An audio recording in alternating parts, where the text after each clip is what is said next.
Incredible college football game here tonight at Williams Stadium, but one that the Flames come up just a little bit short in this offensive showcase.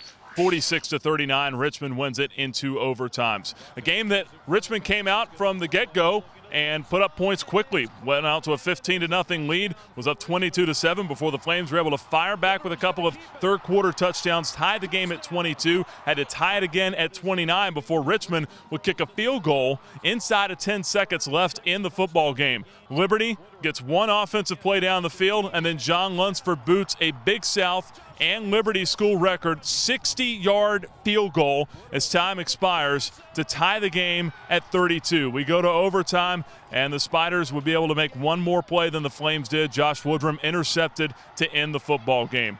Obviously a tough loss for the Flames. Had a chance to catch up with many of them after the ball game, including head coach Turner Gill. Again, great job by our kids. They stayed composed in what they need to get done and gave us a chance to have an opportunity to give a shot to win it. They just made one more play than we did. Honestly, I think we had a great scheme. We didn't execute very well in the first half, and I think that got us behind. I think we were down 22-7 at halftime, so we kind of put ourselves in a hole already. But we responded. We responded in the second half. We didn't quit. I've never seen any quit in this team, and there's no quit in me, that's for sure. So I was really happy with how our team responded. I wasn't trying to psych myself out. Right before I kicked it, I just said, God, please allow me to make this. I just trusted my form. I didn't try to overkick it, or I didn't try to kill it, to make it win. I just did what I normally do, and it's all glory to God that I made that. Oh, just proud of the way they continue to fight and continue to compete. They gave themselves a chance, and we'll learn from this, and we stay together as a team, and God has blessed us that we still have some other opportunities to do what we need to do, is be conference champions, and then see what happens after that.